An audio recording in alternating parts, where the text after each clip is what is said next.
हाँ जी बेटा, श्री गुप्ता जो है कानपुर के अंदर बेटा काम करता है एम्प्लॉई, और मिस्त्री है बेटा एक फैक्ट्री के अंदर, और covered by payment of gratuity act.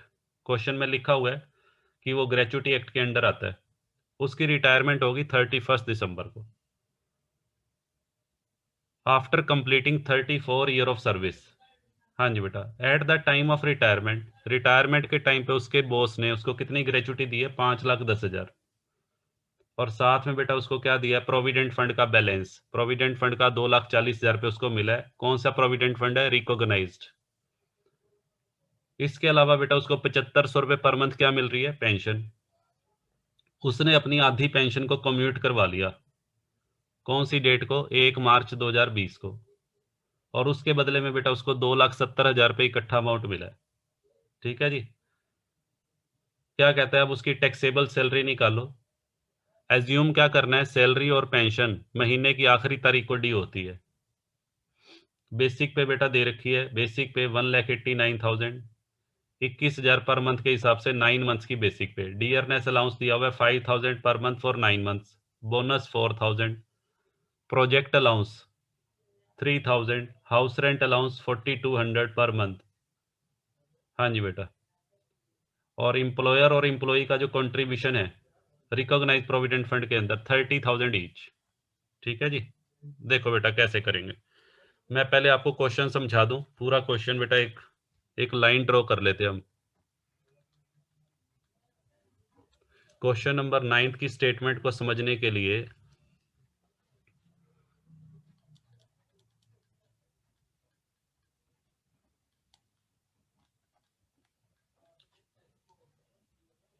हाँ जी बेटा, देखिए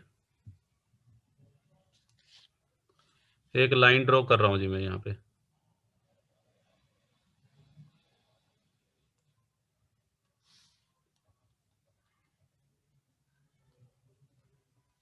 ये बेटा हमारा प्रीवियस ईयर है 2019-20, 1/4/19, और यहाँ बेटा लिख लो 31/3/20। ठीक है जी। डेट ऑफ रिटायरमेंट बेटा बताओ मुझे। डेट ऑफ रिटायरमेंट बताइए कौन सी है उसकी? 31 दिसंबर। हाँ जी बेटा ध्यान से सुनिएगा, 31/12/19। ये बेटा उसकी DOR है। DOR का मतलब डेट ऑफ रिटायरमेंट। अब मुझे एक बात बताओ, ये जो है मिस्टर गुप्ता, इन्होंने कितने महीने बेटा जॉब की है इस साल 19-20 में? कितने महीने उसने जॉब की है? 1/4/19 से 31/12/19 तक ये बेटा उसका जॉब करने का पीरियड है। उसके बाद ये उसका रिटायरमेंट पीरियड है। हाँ जी बेटा, ये रिटायरमेंट के बाद का पीरियड है। इसको मैं पोस्ट रिटायरमेंट कर दूं। पोस्ट रिटायरमेंट का मतलब आफ्टर रिटायरमेंट पीरियड। तो और ये बेटा जॉब, जॉब का मतलब प्री रिटायरमेंट, रिटायरमेंट से पहले का पीरियड।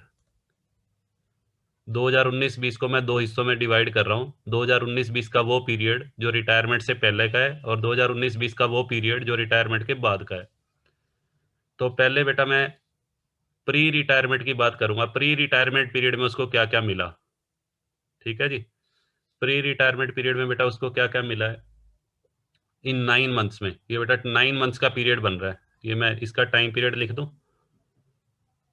हाँ जी बेटा, यहाँ पे मैं पीरियड मेंशन कर देता हूँ। ये 9 मंथ्स का पीरियड है, और ये बेटा कितने मंथ्स का हो गया पोस्ट रिटायरमेंट पीरियड? हाँ जी बेटा, 3 मंथ्स ये बनेंगे। हाँ जी बेटा, अब मैं बना रहा हूँ बेटा सैलरी हेड। मुझे कंप्यूट करनी है टैक्सेबल सैलरी। हाँ जी बेटा, तो यहाँ मैं लिख रहा हूँ computation of taxable salary. Complete बेटा आप लिख लेना फॉर द प्रीवियस ईयर, जो भी लिखना होता है ना वो आप अपने कॉपी में, फेयर कॉपी में कर लेना ऐसे। लो बेटा, और ये वाला जो स्पेस है ये वर्किंग नोट के लिए छोड़ दिया मैंने। तो सबसे पहले सभी बच्चे, रिटायरमेंट बेनिफिट्स को हम बाद में देखेंगे बेटा। रिटायरमेंट के बेनिफिट्स को अभी हम बात नहीं करेंगे। पहले हम प्री रिटायरमेंट, जो 9 मंथ्स उसने जॉब किया, इस 9 मंथ्स में क्या क्या मिला लिखो। सबसे सबसे पहले बेटा बेसिक पे बेसिक पे दी हुई है बेटा कितनी, 21,000 इंटू 9, हाँ जी बेटा 1,89,000। हाँ जी, डियरनेस अलाउंस, डियरनेस अलाउंस बेटा वो दिया हुआ है आपको 5,000 पर मंथ, तो 5,000 मल्टीप्लाइड बाय 9। चलो जी, डीए के बाद बेटा और क्या है, बोनस। बोनस के आगे बेटा कुछ नहीं लिखा हुआ, 4,000 दिया हुआ है, ठीक है जी, तो 4,000 एज इट इज लिख लो। उसके बाद बेटा प्रोजेक्ट अलाउंस, प्रोजेक्ट अलाउंस के आगे भी कुछ नहीं लिखा हुआ, प्रोजेक्ट अलाउंस फुली टैक्सेबल की कैटेगरी में आता है, और 3,000 ये बेटा एज इट इज आ जाएंगे। अच्छा, हाउस रेंट अलाउंस, हाँ जी बेटा HRA। बोनस के बारे में बेटा आगे कुछ ना लिखा हो तो ये मानेंगे कि ये जो बोनस है इसी ड्यूरेशन में मिला है, 9 मंथ्स के ड्यूरेशन में। प्रोजेक्ट अलाउंस के आगे कुछ नहीं लिखा हुआ, सिर्फ 3,000 दिया हुआ है, तो हम यही मानेंगे कि ये 9 मंथ्स का ही है। हाँ जी बेटा, अब आ जाओ HRA पे। हाँ जी बेटा, HRA कितना है, HRA बेटा 4,200 पर मंथ दिया हुआ है, तो 4,200 इंटू 9, 9 बेटा करना कितना आएगा, ये आएगा बेटा 37,800। और नीचे लेस, लेस बेटा हमें क्या निकालना पड़ेगा, एग्जम्प्टेड अमाउंट। एग्जम्प्टेड अमाउंट के लिए बेटा हम वर्किंग नोट बना लेते हैं। HRA का एग्जम्प्टेड अमाउंट के लिए सबसे पहला working note, calculation of exempted HRA। हाँ जी बेटा ध्यान से सुनिएगा, सबसे पहले बेटा, हाँ वही 3 point, actual amount received, actual amount बेटा HRA का कितना है, 37,800। दूसरे नंबर पे बेटा क्या था, actual rent paid, actual rent paid minus 10% of salary. Actual rent बेटा देखो, एक्चुअल रेंट दिया हुआ है 3,000 पर मंथ, और ये भी 9 मंथ्स का ही लेंगे बेटा, 12 मंथ्स दिया हुआ है, बट आपने 9 मंथ्स का लेना है क्योंकि आप 9 मंथ्स का ट्रीटमेंट कर रहे हैं। और माइनस क्या करोगे, 10% ऑफ सैलरी, सैलरी बेटा लेंगे 9 मंथ्स की, क्योंकि सारी चीज़ें 9 मंथ्स की चल रही हैं, तो सैलरी भी 9 मंथ्स। और सैलरी में क्या क्या लेते हैं, बेसिक पे, डियरनेस पे और कमीशन ऑन सेल। इस क्वेश्चन में ना तो डियरनेस पे है ना ही कमीशन ऑन सेल है बेटा, तो सिर्फ बेसिक पे ले लेंगे। बेसिक पे 1,89,000 9 मंथ्स की है ये, तो 10% ऑफ 1,89,000, तो ये बेटा बनेगा 27,000 माइनस 18,900। हाँ जी बेटा बताना कितना आ गया, 27,000 में से 18,921 रुपये। और तीसरे नंबर पे बेटा ये कहाँ रह रहा है, कानपुर में, कानपुर में रहता है तो 40%। हाँ जी बेटा करो जी, 1,89,000 का 40%, 1,89,000 का बेटा 40% कितना आएगा,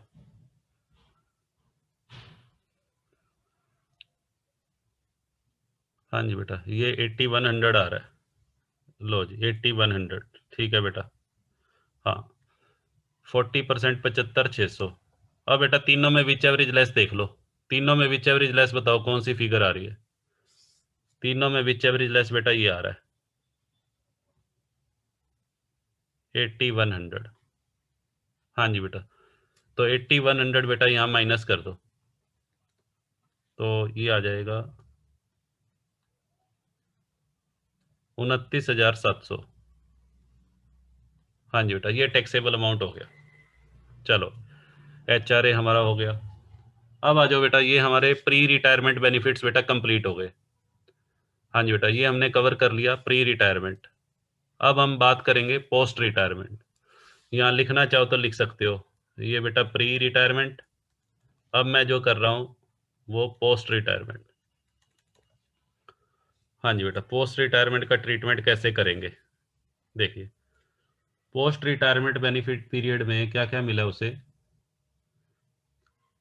हाँ जी बेटा, एक तो ग्रेचुटी, एक तो ग्रेचुटी, तीन चीजें मिली हैं, ग्रेचुटी, पेंशन और रिकॉग्नाइज प्रोविडेंट फंड। हाँ जी बेटा, 3 चीजें बेटा मिली हैं यहाँ, सुनो। एक तो ग्रेचुटी का पैसा मिला है, एक बेटा पेंशन, और एक बेटा RPF, lump sum amount of recognise provident fund. लो जी, तो सबसे पहले बेटा हम लिख लेते हैं ग्रेचुटी। ग्रेचुटी का बेटा कितना पैसा मिला है जरा बताओ। ग्रेचुटी उसको मिली है 5,10,000। हाँ जी बेटा, ग्रेचुटी मिली है 5,10,000। अब लेस, हाँ जी बेटा, exempted amount, exempted amount under section 10(10)(2). Question में बेटा लिखा हुआ है कि कर्मचारी के ऊपर कौन सा एक्ट लागू होता है, पोगा एक्ट। तो यहाँ पे हम वर्किंग नोट बना लेते हैं। हाँ जी बेटा, यहाँ पे एग्जम्प्टेड अमाउंट ऑफ ग्रेचुटी, हाँ जी बेटा लिखो जी, exempted amount of gratuity under section 10(10)(2। तो सबसे पहला पॉइंट बेटा क्या था, सबसे पहला पॉइंट था actual amount received. Actual amount received बेटा ग्रेचुटी का कितना है, 510। हाँ जी बेटा, अच्छा आरपीएफ रह गया है, कोई बात नहीं बेटा, आरपीएफ को भी ले लेते हैं अभी। हाँ जी दीपा, आरपीएफ का भी बेटा ट्रीटमेंट करेंगे, हाँ अभी करते हैं उसको, आरपीएफ को भी देखते हैं। हाँ ये प्री रिटायरमेंट में एक चीज रह गई है बेटा, हाँ उसको अभी देखते हैं। अभी पहले ग्रेचुटी का ट्रीटमेंट देखो। Actual amount received 510। Maximum limit बेटा बताओ, स्टैट्यूटरी लिमिट, स्टैट्यूटरी लिमिट कितनी है। हाँ जी बेटा, जो मैं पूछ रहा हूँ वो बताते जाओ, 20 लाख। एक्चुअल अमाउंट रिसीव्ड हो गया, स्टैट्यूटरी लिमिट। और तीसरा, ये बेटा पोगा एक्ट के अंडर आता है। पोगा एक्ट में मैंने रूल लिखवाया था 15/26, 15/26 इंटू लास्ट मंथ सैलरी और इंटू लेंथ ऑफ सर्विस। हाँ जी बेटा, तो पहले क्या करो, देखो लास्ट मंथ की सैलरी, लास्ट मंथ कौन सा लेंगे, रिटायरमेंट वाला। रिटायर कौन सी डेट को हुआ है, 31/12 को। 31/12 वाले महीने की दो चीजें लेनी है, बेसिक पे और डीए। डीए बेटा कैसा भी हो, डीए कैसा भी हो, यहाँ पे मैंने आपको बताया हुआ है, ध्यान से सुनो। सैलरी में बेटा दो चीजें लेनी है, एक बेसिक पे और डीए। डीए कैसा भी हो, तो ये रही बेटा बेसिक पे, देखो ये रही 21,000 और डीए है 5,000। 21,000 प्लस 5,000, हाँ जी बेटा 21,000 तो बेसिक पे और डीए 5,000, 26,000 आ जाएगा। ये वाला अमाउंट बेटा 26,000 आएगा। इन दोनों का सम आ रहा है 26,000। तो ये बेटा मैंने ले लिया। अब क्या रह गया, length of service. Length of service बेटा देखना कितनी बनेगी, 15/26 तो ये हो गया, इंटू 26,000। और कितने साल उसने सर्विस की है, 34 ईयर्स। हाँ जी बेटा 34 ईयर। इसको बेटा कैलकुलेट कर लो। ये बेटा कैंसिल करके और 15 को 34 से मल्टीप्लाई करो। बताओ बेटा, कैलकुलेशन आप बता दो मेरे को। 5,10,000 आ रहा है। हाँ जी बेटा, इसको कैलकुलेट करके 510 आ रहा है। तो विच एवरेज लेस, तीनों में बेटा विच एवरेज लेस 510 आ रहा है। ये भी 510 था, 20 लाख और 510, तो बेटा तीनों में विच एवरेज लेस कितना हो गया, 510। लो जी, ग्रेचुटी तो बेटा नील हो गई, ग्रेचुटी का टैक्सेबल अमाउंट। चलो ग्रेचुटी के बाद अब आ जाइए, हाँ जी बेटा अब आ जाओ पेंशन।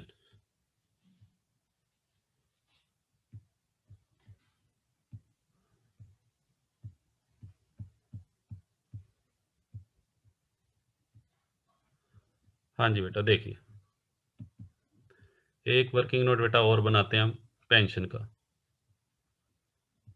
लो बेटा यहाँ बना दूं इसी पेज पे। लो जी, यहाँ पे बेटा तीसरा वर्किंग नोट आ जाइए पेंशन का। हाँ जी बेटा पेंशन देखो जी, पेंशन बेटा पहले तो उसने क्या किया है, 31/12 को वो रिटायर हुआ है। हाँ जी बेटा, उसने अपनी पेंशन कम्यूट कब करवाई है, कम्यूट करवाई है 1 मार्च को। अब बेटा ध्यान से सुनना, उसने अपनी पेंशन जो कम्यूट करवाई है उसकी मैं डेट लिख रहा हूँ, यहाँ पे कम्यूट करवाई है। हाँ जी बेटा, इसका मतलब ये हुआ 31 दिसंबर को वो रिटायर हुआ था और 1 मार्च 20 को उसने अपनी पेंशन को लमसम अमाउंट में कन्वर्ट किया है। ये बेटा डेट है पेंशन की, कम्यूटेड पेंशन की। ठीक है जी। इसका मतलब ये हुआ 31/12 से लेकर और 1 मार्च, यानी कि 2 महीने, जनवरी और फरवरी। जनवरी और फरवरी 2 महीने उसने कौन सी पेंशन ली है? Periodical pension. जनवरी और फरवरी बेटा 2 महीने की उसकी पहले वो लिख लो। हाँ जी बेटा, जनवरी और फरवरी की बेटा पीरियोडिकल पेंशन लिख लें। हाँ जी, जनवरी में उसने कितनी पेंशन ली है पीरियोडिकल, और फरवरी में? हाँ जी बेटा, जनवरी में उसकी पीरियोडिकल पेंशन है 7500 रुपये। 7500 रुपये बेटा जनवरी की हो गई, 7500 फरवरी की हो गई, और फिर उसने अपनी आधी पेंशन बेटा बंद करवा दी। आधी पेंशन बंद करवा के, हाँ जी बेटा, 7500 में से अगर कोई कर्मचारी आधी पेंशन बेटा बंद करवा देगा तो फर मार्च में बताओ कितनी पेंशन मिलेगी उसको? मार्च में बेटा 3750। Very good. लो जी, 7500 जनवरी की पेंशन, 7500 फरवरी की और मार्च की, तो ये बेटा हो गया 18,750। ये पीरियोडिकल पेंशन आ गई। ये बेटा पीरियोडिकल पेंशन है जो कि फुली टैक्सेबल है। लो बेटा, मैं लिख दिया, पीरियोडिकल पेंशन लिख दूं? लो बेटा, यहां लिख रहा हूं नीचे, पीरियोडिकल पेंशन, पीरियोडिकल पेंशन 18,750। अब बेटा आ जाओ कम्यूटेड पेंशन। एक वर्किंग नोट फिर बना लेते हैं। हाँ जी बेटा, कम्यूटेड पेंशन का वर्किंग नोट कैसे बनेगा? हाँ जी बेटा, ये जो वर्किंग नोट था ये पीरियोडिकल पेंशन का था। अब बेटा फोर्थ वर्किंग नोट मैं बना रहा हूँ कम्यूटेड वैल्यू, कम्यूटेड पेंशन। पहले बेटा जरा चेक करो कम्यूटेड पेंशन का अमाउंट उसको कितना मिला है। कम्यूटेड पेंशन का अमाउंट बेटा उसको मिला है 270। हाँ जी बेटा, कितना अमाउंट रिसीव हुआ है? 270। लिखो बेटा 270। हाँ जी बेटा, अमाउंट रिसीव्ड 270 तो बेटा ये मिले हैं। इसमें से अब एग्जम्प्ट करना है, less exempted amount. Exempted amount निकालने के लिए पहले आपको commuted value of full pension निकालना पड़ेगा। Commuted value of full pension कैसे निकलेगा बताओ? हाँ जी बेटा, 2,70,000। ये जो कम्यूटेड वैल्यू है ये तो हाफ पेंशन की है, तो डिवाइडेड बाय हाफ।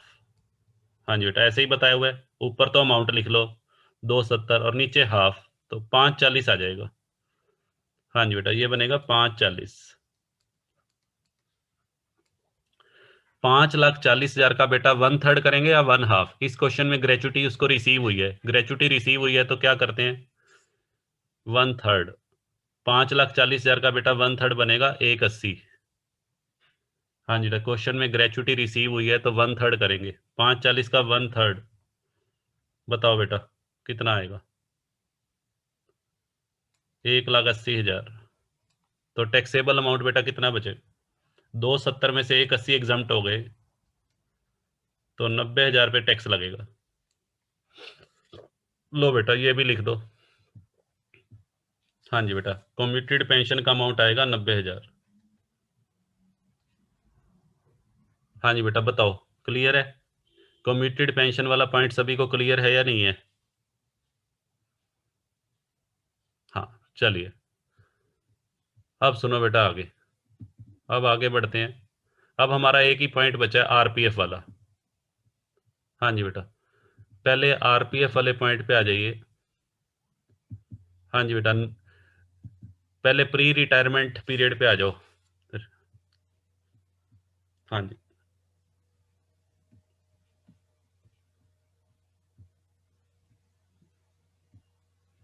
लो बेटा नेक्स्ट पेज पे वर्किंग नोट बना लेते हैं। ये 5th वर्किंग नोट है रिगार्डिंग आरपीएफ। आरपीएफ का बेटा पहले मैं 9 मंथ्स की बात कर रहा हूँ, फर्स्ट 9 मंथ्स, पहले 9 महीने जो इंप्लॉयर ने कंट्रीब्यूट किया है। इंप्लॉयर ने बेटा देखो कितना कंट्रीब्यूट किया है। इंप्लॉयर का कंट्रीब्यूशन दे रखा है 30,000। हाँ जी बेटा, लास्ट लाइन इस क्वेश्चन की 30,000। Employer contribution in RPF. हाँ जी बेटा 30,000 पे दे रखा है। हाँ जी बेटा बताओ कितना एग्जाम्प्ट होगा, जरा बताओ मुझे। एम्प्लॉयर का contribution 12%, very good. 12% of salary बेटा एग्जाम्प्ट हो जाएगा। तो 12% सैलरी में क्या क्या लेंगे, बेसिक पे, डियरनेस पे और कमीशन ऑन सेल। इस क्वेश्चन में ओनली बेसिक पे ही है, डीए सिंपल दिया हुआ था। हाँ जी बेटा, तो सिर्फ क्या ले लो, 1,89,000 का 12%। हाँ जी बेटा 1,89,000 का 12%।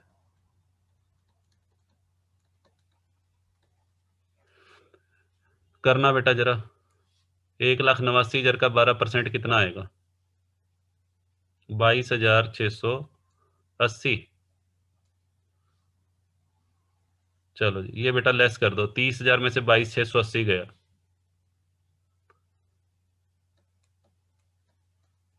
ये आ जाएगा 7,320।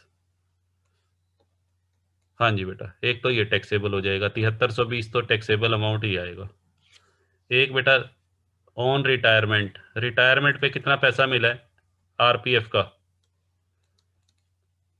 हाँ जी बेटा जरा बताओ मुझे, रिटायरमेंट पे कितना पैसा मिला है, रिकॉग्नाइज प्रोविडेंट फंड का पैसा मिला है रिटायरमेंट पे।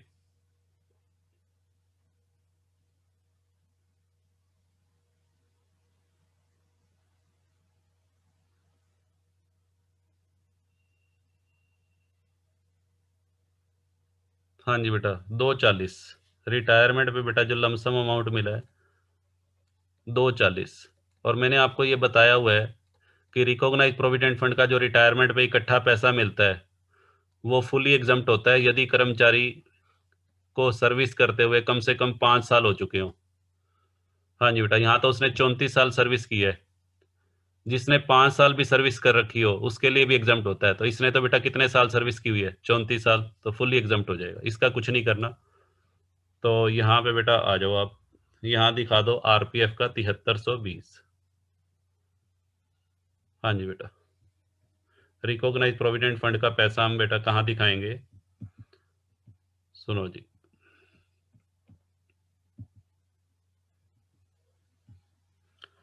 यहाँ बेटा दिखा रहा हूं मैं, एम्प्लॉयर कंट्रीब्यूशन,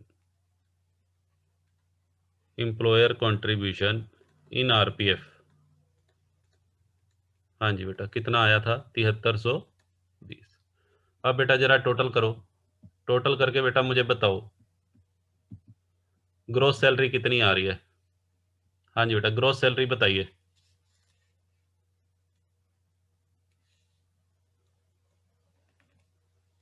सारा कुछ हो गया। हाँ जी बेटा ग्रोस सैलरी बताओ।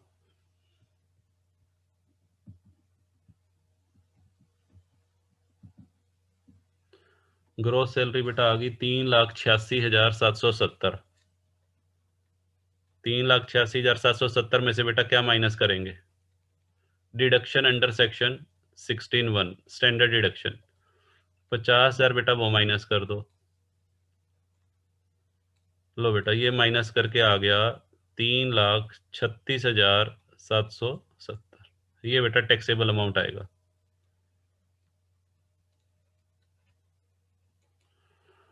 ये